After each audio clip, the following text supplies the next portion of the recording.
नमस्कार दोस्तों, MPN academy के इस यूट्यूब चैनल पर आप सभी का हार्दिक अभिनंदन है। प्रस्तुत है weekly current affairs test series. दोस्तों, इस वीडियो में हम लोग 16 से लेकर 23 अगस्त 2021 तक के समसामयिक घटनाक्रम पर आधारित 30 महत्वपूर्ण मल्टीपल चॉइस क्वेश्चंस को हिंदी और इंग्लिश दोनों भाषाओं में व्याख्या के साथ हल करेंगे। पहला प्रश्न है, किस राज्य में स्थित नारायण कोटि मंदिर को केंद्र की धरोहर गोद लें परियोजना के तहत शामिल किया गया है? Narayan Koti temple located in which state has been included under the adopt a heritage project of the centre? The right answer is option number B, Uttarakhand.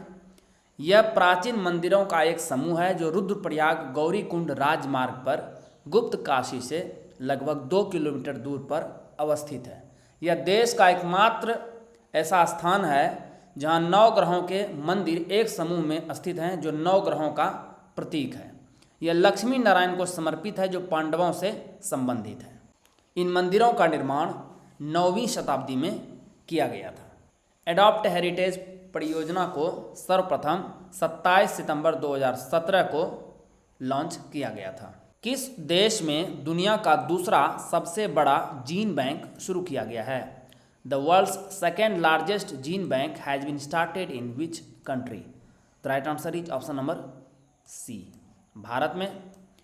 कृषि मंत्री नरेंद्र सिंह तोमर ने 16 अगस्त को राष्ट्रीय राजधानी क्षेत्र में स्थित पूसा परिसर में राष्ट्रीय पौष अनुसंधान संस्थान ब्यूरो में एक अत्याधुनिक बनाए गए राष्ट्रीय जीन बैंक का उद्घाटन किया।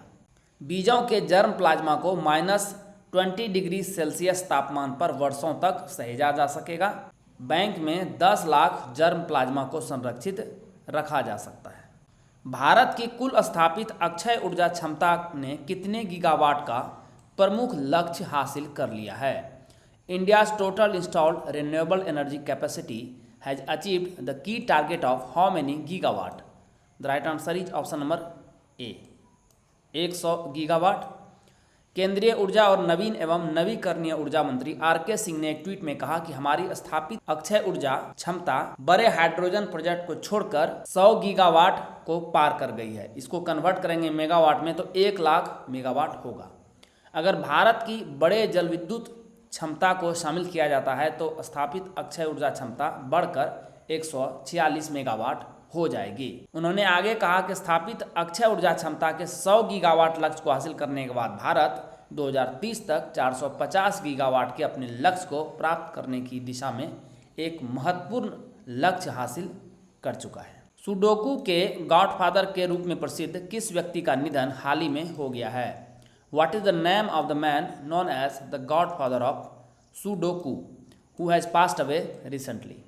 The right answer is option number A, Maki Kaji. यही है। माकी काजी का जन्म उत्तरी जापान के साप्पोरो शहर में 1951 को हुआ था। जापान के कियो विश्वविद्यालय में अपनी पढ़ाई बीच में ही छोड़ देने के बाद उन्होंने एक पहली पत्रिका निकोली की स्थापना की और अगस्त 1980 में इसका पहला संस्करण प्रकाशित किया गया। तब से यह लोकप्रिय खेल, जिसमें 9x9 ग्रिड की प्रत्येक पंक्ति, स्तंभ और वर्ग में 1 से 9 तक की संख्या भरनी होती है, दुनिया भर में फैल गया है। इस्माइल साबरी याकूब को किस देश के नए प्रधानमंत्री के तौर पर नियुक्त किया गया है? Ismail Sabri Yaakob has been appointed as the new prime minister of which country? The right answer is option number C, Malaysia. Malaysia के राजा अल सुल्तान अब्दुल्ला ने 21 अगस्त को 3 साल में मलेशिया के तीसरे प्रधानमंत्री के तौर पर याकूब को नियुक्त किया। इन्हें संसद के 222 सदस्यों में से 114 का समर्थन मिला, जो साधारण बहुमत के लिए आवश्यक 111 वोटों से अधिक है। जून 2021 में तालाबंदी और 7 महीने की आपात स्थिति के बावजूद कोविड-19 संक्रमण के दैनिक नए मामलों की संख्या दुगुनी हो रही है। इसी कारण से मुहिद्दीन यासीन को प्रधानमंत्री का पद छोड़ना पड़ा और यह मलेशिया के किसी भी प्रधानमंत्री का अब तक का सबसे छोटा कार्यकाल था। दोस्तों, 67वीं बीपीएससी 2021 प्रीलिम्स एग्जाम की डेट आ गई है। ये परीक्षा 12 दिसंबर को होगी। इसके लिए करंट अफेयर्स कब से स्टडी करना है? 1 नवंबर 2020 से स्टडी करना है। कारण ये है कि 66वीं बीपीएससी में प्रश्न अक्टूबर 2020 तक के ही आए थे। तो दोस्तों साल भर के करंट अफेयर्स यानी 1 नवंबर 2020 से लेकर 15 नवंबर 2021 तक के करंट अफेयर्स को आप पूरी तरह से रिवाइज कर पाएंगे केवल 16 घंटे में। कैसे?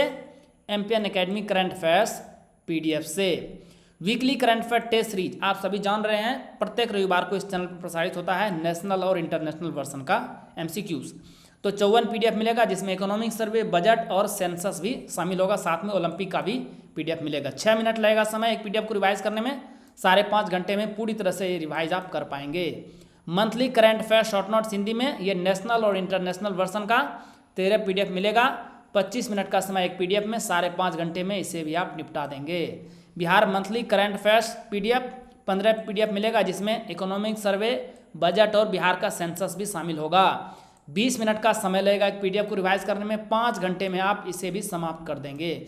देखिए ये जो सोर्स है ये कितना ऑथेंटिक है इससे पता चलता है, क्योंकि 66वीं यूपीएससी प्रीलिम्स में 19 प्रश्न इस weekly current affair test series से टैली हुए हैं एमपीएन एकेडमी के पीडीएफ से। 7 प्रश्न टैली हुए हैं monthly current affair short note से और 10 प्रश्न टैली हुआ है बिहार मंथली करंट अफेयर से। तो कुल 36 प्रश्न हमारे एमपीएन एकेडमी के करंट अफेयर पीडीएफ से 66वीं यूपीएससी में टैली हो चुके हैं। 40 में से 90% स्ट्राइक रेट रहा है। तो इससे आपको यह पता चलता है कि ये सोर्स कितना ऑथेंटिक है, कितना रिलायबल है। दोस्तों संपूर्ण व्याख्या के साथ ये सारे पीडीएफ आपको मिलेगा कैसे? इसके लिए आपको केवल एक ही बार 600 रुपये का वन टाइम पेमेंट करना है। बैंकिंग डिटेल दिया गया है, प्रियंका कुमारी के नाम से अकाउंट है, आई नहीं है यहाँ पे ध्यान में रखिएगा। आईएफएससी कोड, अकाउंट नंबर दिया गया है। पेटीएम, फ़ोनपे या यूपीआई से ट्रांजैक्शन कर सकते हैं। नंबर है 7366005556। गूगल पे निशा रानी के नाम से अकाउंट है, सेम नंबर है। आपको करना क्या है, ट्रांजैक्शन के स्क्रीनशॉट को आप टेलीग्राम नंबर, सेम नंबर है 7366005556 पे भेज देना है। आपको यदि टेलीग्राम पे ये नंबर नहीं मिल रहा है तो व्हाट्सएप पे भी भेज सकते हैं, सेम नंबर है। आपको pad group MPN academy premium में ऐड कर दिया जाएगा और वहीं पर आपको पीडीएफ मिलना शुरू हो जाएगा। 13 लाख करोड़ रुपए के बाजार मूल्य को पार करने वाली दूसरी भारतीय कंपनी कौन बन गई है? Which has become the second Indian company to cross the market value of 13 lakh crore rupees?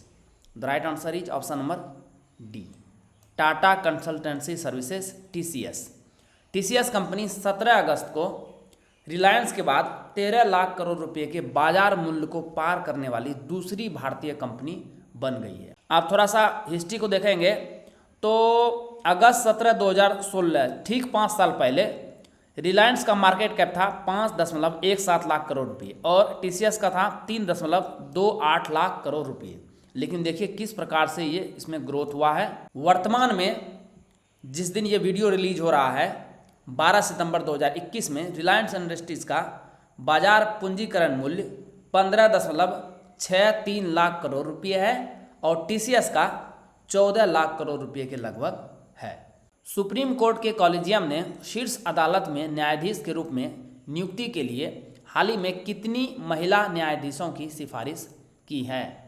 How many women जजेस have been recently recommended by the supreme court collegium for appointment as जजेस in the apex court? The right answer is option number B, 3। 5 वरिष्ठतम न्यायाधीशों वाले SC collegium का नेतृत्व भारत के मुख्य न्यायाधीश N V Ramana कर रहे हैं। 4 अन्य सदस्य हैं न्यायमूर्ति U Lalit, doctor Dhananjay Y Chandrachud, AM Khanwilkar और एल नागेश्वर राव। कॉलेजियम ने शीर्ष अदालत में न्यायाधीश के रूप में नियुक्ति के लिए 3 महिला न्यायाधीशों सहित 9 नामों की सिफारिश की है। इसमें 3 महिला न्यायाधीश हैं बीवी नागरत्ना, हेमा कोहली और बेला एम चतुर्वेदी। बीवी नागरत्ना 2027 में भारत की अगली और पहली महिला मुख्य न्यायाधीश बन सकती हैं अगर केंद्र सरकार द्वारा एससी कॉलेजियम की नामों की सिफारिश पर विचार किया जाता है। भारत के सबसे ऊंचाई वाले हर्बल पार्क का उद्घाटन किस राज्य या केंद्र शासित प्रदेश में किया गया है? India's highest herbal park has been inaugurated in which state or union territory? The right answer is option number B, Uttarakhand. Chamoli जिले में भारत चीन सीमा के पास माणा गांव में 11,000 फीट की ऊंचाई पर स्थित भारत के सबसे ऊंचे हर्बल पार्क का उद्घाटन किया गया है। माणा गांव चीन की सीमा से लगे चमोली में अंतिम भारतीय गांव है और बद्रीनाथ के प्रसिद्ध हिमालयी मंदिर से सटा हुआ है। उत्तराखंड के वन विभाग के अनुसंधान विंग ने माणा वन पंचायत द्वारा दी गई 3 एकड़ भूमि पर यह हर्बल पार्क तैयार किया है। शहरी क्षेत्रों में सामुदायिक वन संसाधन अधिकारों को मान्यता देने वाला पहला राज्य कौन बन गया है? Which has become the first state to recognize community forest resource rights in urban areas? The right answer is option number D. Chhattisgarh one अधिकार अधिनियम 2006 के तहत सामुदायिक वन संसाधन अधिकार ग्राम सभाओं को समग्र समुदाय या गांव द्वारा उपयोग किए जाने वाले किसी भी वन संसाधन की रक्षा, पुनरुत्पादन या संरक्षण या प्रबंधन करने का अधिकार दिया जाता है। राज्य सरकार ने 4,127 हेक्टेयर जंगल में फैले धमतरी जिले के निवासियों के अधिकारों को मान्यता दी है। राज्य सरकार ने सीता नदी उदंती टाइगर रिजर्व क्षेत्र के मुख्य क्षेत्र के भीतर 5,544 हेक्टेयर वन के सामुदायिक संसाधन अधिकारों को भी मान्यता दी है। संयुक्त राष्ट्र के सहयोग से दुनिया भर में काम कर रहे शांति सैनिकों की सुरक्षा सुनिश्चित करने के लिए यूनाइट अवेयर नामक प्रौद्योगिकी मंच किस देश ने शुरू किया है? Which country has launched a technology platform called unite aware to ensure the safety of peace keepers working across the world in collaboration with the United Nations? The right answer is option number A, Bharat. Platform का शुभारंभ तब हुआ जब भारत ने अगस्त 2021 माह के लिए 15 देशों वाले संयुक्त राष्ट्र सुरक्षा परिषद की अध्यक्षता ग्रहण की। इस परियोजना का उद्देश्य विषम खतरों का पता लगाने हेतु आधुनिक निगरानी प्रौद्योगिकी के प्रभाव को प्रदर्शित करना है।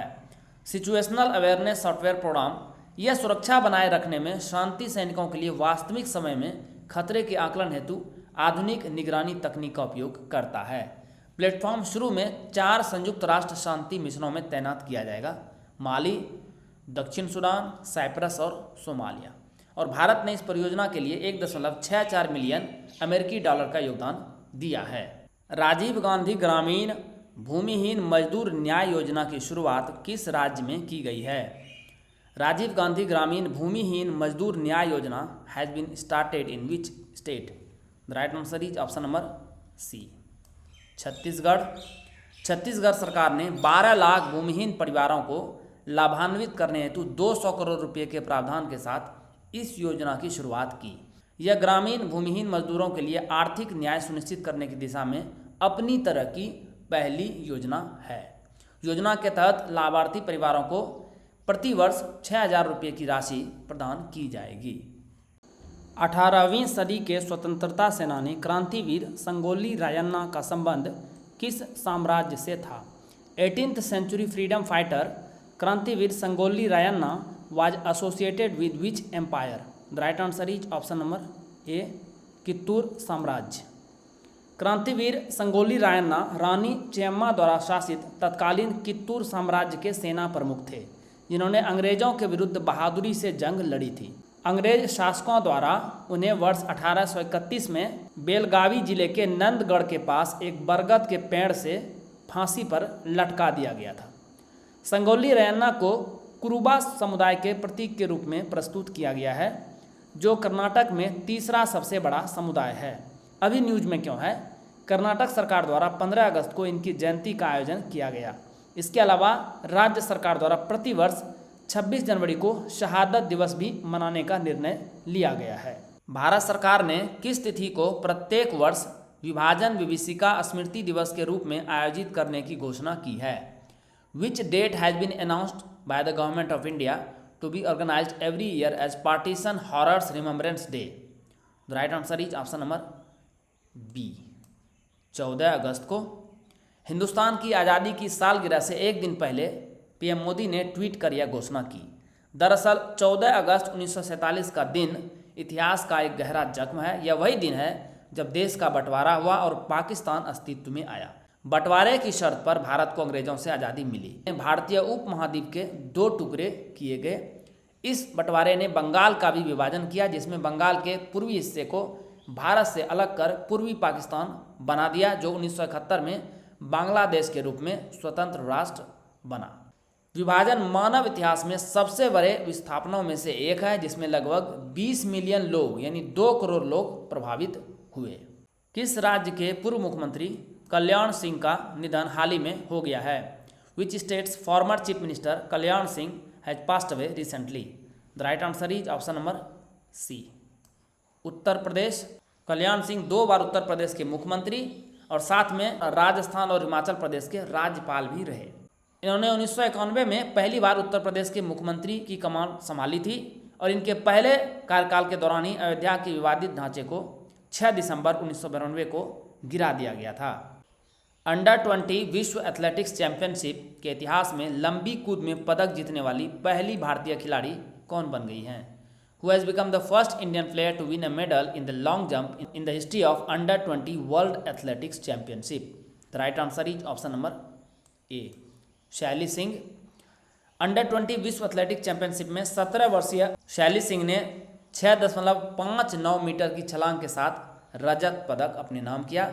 स्वर्ण पदक जीतने वाली स्वीडन की 18 वर्षीय माजा अस्काग ने 6.60 मीटर की छलांग लगाई और शैली से सिर्फ 1 सेंटीमीटर ही आगे रही। यूक्रेन की मारिया होरीएलोवा ने 6.5 मीटर की छलांग के साथ कांस्य पदक जीता। वित्त मंत्रालय ने छोटी एवं मध्यम आकार की निर्यातोन्मुखी कंपनियों के लिए कितने रुपये के वैकल्पिक निवेश कोष उभरते सितारे फंड का शुभारंभ किया है? The ministry of finance has launched उभरते सितारे alternative investment fund of how many rupees for small and medium sized export oriented companies? The right answer is option number A, 250 crore रुपये। इस वैकल्पिक निवेश कोष को संयुक्त रूप से एक्सिम बैंक ऑफ इंडिया और सिडबी द्वारा प्रायोजित किया जाएगा, जो निर्माण और सेवा दोनों क्षेत्रों में निर्यात उन्मुख इकाइयों में इक्विटी एवं इक्विटी जैसे उत्पादों के माध्यम से फंड में निवेश करेंगे। इस फंड में 250 करोड़ रुपये का ग्रीन शू विकल्प भी शामिल होगा। ग्रीन शू या over allotment option IPO under writing agreement में शामिल एक प्रावधान है जो अंडर राइटर को अधिक शेयर बेचने का अधिकार प्रदान करता है। स्लेंडर लोरिस के कारण चर्चा में रहे कदूर रिजर्व फॉरेस्ट का संबंध किस राज्य से है? Kadur reserve forest which is in the news due to slender loris is associated with which state? The right answer is option number C, Tamil Nadu. 2016-17 के दौरान की गई वन्य जीव गणना के अनुसार करूर रिजर्व फॉरेस्ट में स्लेंडर लोरिस की आबादी 3500 देखी गई है। स्लेंडर लोरिस भारत और श्रीलंका की मूल लोरिस की एक प्रजाति है। यह अपना अधिकांश जीवन वृक्षों पर ही व्यतीत करते हैं और धीमी और सटीक गति के साथ शाखाओं के शीर्ष पर ही घूमते रहते हैं। अभी न्यूज में क्यों है? पर्यावरणविदों ने मांग की है कि स्लेंडर लोरिस के संरक्षण के लिए कदूर रिजर्व फॉरेस्ट को वन्यजीव अभयारण्य घोषित किया जाए। यह जंगल तमिलनाडु के करूर जिले में लगभग 6000 हेक्टेयर वन क्षेत्र में स्थित है। नीति आयोग ने भारत में ला फाउंडेशन डसॉल्ट सिस्टम के सहयोग से हाल ही में अटल टिंकरिंग लैब्स के युवा नवप्रवर्तकों के लिए छात्र उद्यमिता कार्यक्रम एसईपी के किस चरण की शुरुआत की है? NITI Aayog in collaboration with la foundation Dassault systems has recently launched which phase of the student entrepreneurship program SEP for young innovators of Atal Tinkering Labs in India? The right answer is option number B, तीसरे चरण की शुरुआत हुई है SEP 3.0। इसकी theme रखी गई है made in 3D seed the future entrepreneurs programme.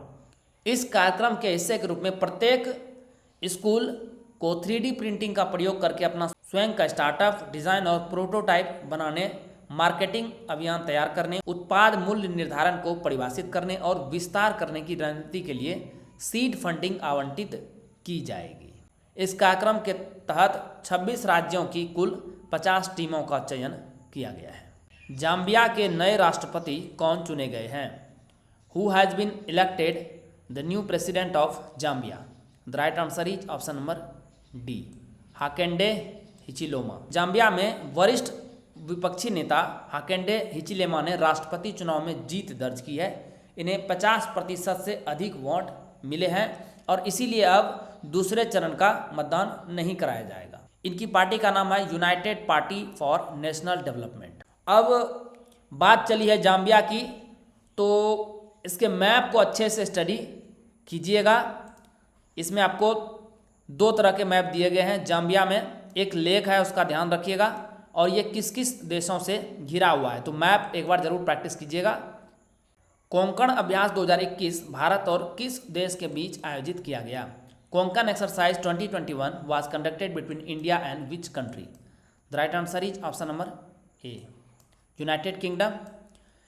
INS तबर और HMS वेस्टमिंस्टर के बीच इंग्लिश चैनल में कोंकण अभ्यास 2021 आयोजित किया गया।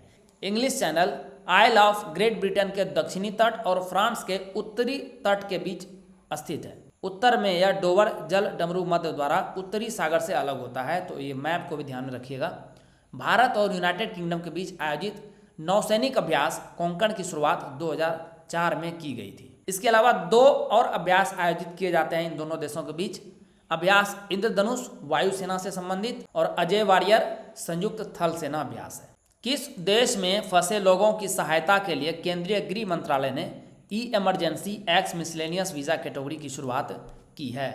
The union home ministry has started the E emergency X miscellaneous visa category to help the stranded people in which country? The right answer is option number D. आप सभी जान रहे हैं अफगानिस्तान में क्या समस्या चल रही है तालिबान को लेकर। वीज़ा संबंधी ये नए प्रावधान विशेष रूप से अफगान नागरिकों के लिए पेश किए गए हैं, क्योंकि तालिबान के कब्जे के बाद से अफगानिस्तान की स्थिति काफ़ी चिंताजनक हो गई है। इस प्रकार का वीज़ा उन विदेशी नागरिकों को जारी किया जाता है जो वीज़ा की मौजूदा श्रेणियों में शामिल नहीं है, लेकिन किसी विशिष्ट आपात स्थिति के कारण उनके लिए तत्काल भारत आना आवश्यक है। भारत में आपातकालीन पुनर्वास चाहने वाले व्यक्तियों को प्रारंभ में 6 माह के लिए आपातकालीन वीज़ा जारी किया जाएगा। हाल ही में चर्चा में रहा शंकराचार्य पहाड़ी किस राज्य या केंद्र शासित प्रदेश में स्थित है? Shankaracharya hill which is in the news recently is located in which state or union territory? The right answer is option number D, Jammu और कश्मीर। वार्षिक अमरनाथ तीर्थ यात्रा से जुड़ी सदियों पुरानी परंपरा के अनुसार भारत शिव की पवित्र गदा, तस्वीर में देखिए ये वाली गदा जिसे छड़ी मुबारक भी कहा जाता है, को प्राचीन शंकराचार्य मंदिर में लाया गया है। इसे बौद्धों द्वारा ज्येष्ठेश्वर मंदिर या 5 पहाड़ के रूप में भी जाना जाता है। फारस और यहूदी इसे बाग ए सुलेमान या गार्डन ऑफ किंग सोलोमन भी कहते हैं। मंदिर के अंदर फारसी शिलालेख भी मिले हैं। यह श्रीनगर कश्मीर में जबरवान पर्वत पर शंकराचार्य पहाड़ी, जिसे सोलोमन पहाड़ी भी कहा जाता है, की चोटी पर स्थित है। किस जलाशय के 3 द्वीपों में से एक कैटल आइलैंड को दर्शनीय स्थल के रूप में चुना गया है? Cattle island, one of the 3 islands of which dam has been selected as a site seeing destination? The right answer is option number B, Hirakud जलाशय, हीराकुंड डैम। यह पूरी तरह से जंगली जानवरों का निवास स्थान है और यहाँ मनुष्यों का किसी भी प्रकार का हस्तक्षेप नहीं है। यह बेल पहाड़ बहरनवाली रेंज के कुमार बांध गांव के पास है, जो उड़ीसा के संबलपुर से लगभग 90 किलोमीटर दूर है। द्वीप एक जलमग्न पहाड़ी है और हीराकुंड बांध के निर्माण से पहले यह एक विकसित गांव था। लेकिन आप जान रहे हैं जब डैम बनता है तो कई सारे इलाके पानी में डूब जाते हैं और यह गांव भी पानी में डूब गया था। आप कमेंट बॉक्स में लिखिए कि यह हीराकुंड डैम किस नदी पर बनाया गया एक बहुउद्देशीय परियोजना है। वनस्पति वैज्ञानिकों के एक समूह ने किस द्वीप समूह में एक अम्ब्रेला हेड वाली शैवाल प्रजाति की खोज की है? Group of botanists has discovered an algae species with an umbrella head in which island group? The right answer is option number D, Andaman और निकोबार आइलैंड। मार्च 2021 में भारत के समुद्र तट के किनारे लाल समुद्री शैवाल की 2 प्रजातियों की खोज की गई। यह चमकीले हरे रंग का शैवाल है जिसका आकार 20 से 40 मिलीमीटर होता है। यह भारत में खोजी गई जीन्स एस्टाबुलेरिया की पहली प्रजाति है। यह एक छतरी या मशरूम की तरह दिखाई देता है, तस्वीर में आप देख ही सकते हैं। इनकी टोपी पर 15 से 20 मिलीमीटर व्यास के खांचे या रेखाएं होती हैं। किस पीएसयू कंपनी ने डीजल की बढ़ती मांग को पूरा करने के लिए हाई स्पीड डीजल की डोर टू डोर डिलीवरी शुरू की है? Which PSU company has started door to door delivery of high speed diesel to meet the growing demands of diesel? The right answer is option number C, Bharat petroleum corporation limited BPCL। Mobile dispenser के माध्यम से door to door delivery की पहल के परिणाम स्वरूप पूरे उद्योग में लगभग 1588 फ्यूल कार्ट और 129 फ्यूल एंड्स चालू किए गए हैं। तीव्र डिलीवरी, गुणवत्ता और मात्रा का पूर्ण आश्वासन, सुरक्षित उत्पादन हैंडलिंग तथा कई अन्य लाभों के साथ फ्यूल कार्ट ग्राहकों के लिए परिचालन दक्षता को बढ़ाने में मदद करेंगे। तो यही है यह फ्यूल कार्ट। विश्वविद्यालयों और कॉलेजों के छात्राओं के लिए लाडली लक्ष्मी योजना किस राज्य में शुरू किया गया है? In which state the Ladli Lakshmi scheme has been started for the girl student of universities and colleges? The right answer is option number D, Madhya Pradesh. Madhya Pradesh सरकार ने छात्राओं के लिए एक नए स्कॉलरशिप स्कीम की घोषणा की है। 22 अगस्त को रक्षाबंधन के अवसर पर सीएम शिवराज सिंह चौहान ने कहा कि राज्य के विश्वविद्यालयों और कॉलेजों में एडमिशन लेने वाले छात्राओं को 20,000 रुपये दिया जाएगा। बालिका की 21 वर्ष की आयु पूर्ण होने पर 1 लाख रुपये से लेकर शेष 80,000 रुपये का भुगतान भी किया जाएगा। देश में वित्तीय समावेशन की सीमा को मापने और सुधारने के लिए अपना पहला वित्तीय समावेशन सूचकांक किसने पेश किया है? First financial inclusion index to measure and improve the extent of financial inclusion in the country is launched by the right answer is option number D, Bharatiya reserve bank RBI. 17 अगस्त को आरबीआई का वित्तीय समावेशन सूचकांक यानी एफआई इंडेक्स प्रत्येक वर्ष जुलाई में प्रकाशित किया जाएगा। यह एक व्यापक सूचकांक है जिसमें बैंकिंग, बीमा, निवेश और डाक के साथ साथ पेंशन क्षेत्र का विवरण भी शामिल होगा। मार्च 2021 को समाप्त अवधि के लिए आरबीआई के वार्षिक वित्तीय समावेशन सूचकांक की पहली रीडिंग मार्च 2017 को समाप्त अवधि के 43.4 अंकों के मुकाबले 53.9 अंकों पर आ गई है। ये फिगर याद रखिएगा, 53.9। इस सूचकांक का निर्माण बिना किसी आधार वर्ष के किया गया है। इसमें 3 व्यापक पैरामीटर्स हैं। पहला है पहुंच यानी एक्सेस, दूसरा है उपयोग यानी यूजेस और तीसरा है गुणवत्ता यानी क्वालिटी। पंपा सागर किस नदी पर बना एक बहुउद्देशीय बांध है? Pampa Sagar is a multipurpose dam built on which river? The right answer is option number D, Tungabhadra. Tungabhadra बांध, जिसे पंपा सागर के नाम से भी जाना जाता है, कर्नाटक के बल्लारी जिले के होसकोटे में तुंगभद्रा नदी पर बना एक बहुउद्देशीय बांध है। न्यूज़ में क्यों है? उपराष्ट्रपति एम वेंकैया नायडू ने अपने परिवार के साथ तुंगभद्रा बांध का दौरा किया। तुंगभद्रा नदी दक्षिण भारत की एक पवित्र नदी है जो कर्नाटक राज्य से होकर आंध्र प्रदेश में बहती है। इस नदी का प्राचीन नाम पंपा था, इसीलिए इस डैम को पंपा डैम या तुंगभद्रा डैम कहा जाता है।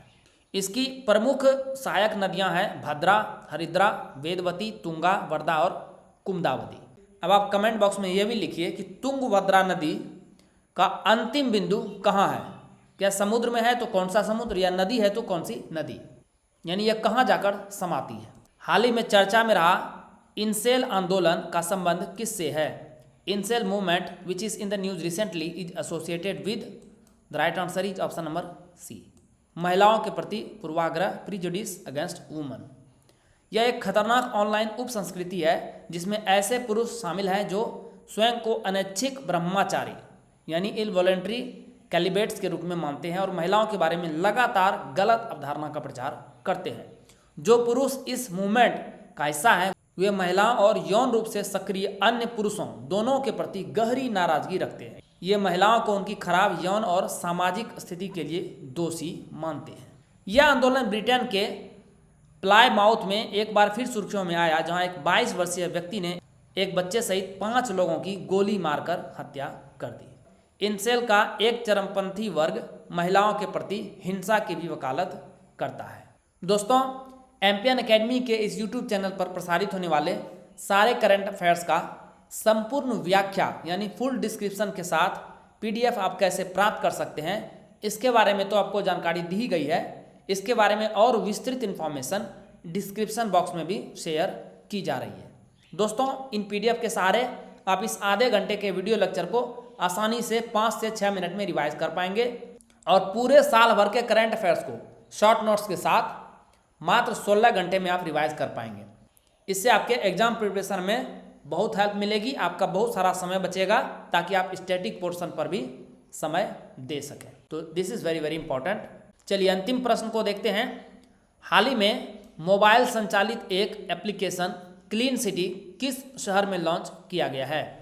Recently, a mobile-powered application, Clean City, has been launched in which city? The right answer is option number A, Delhi में।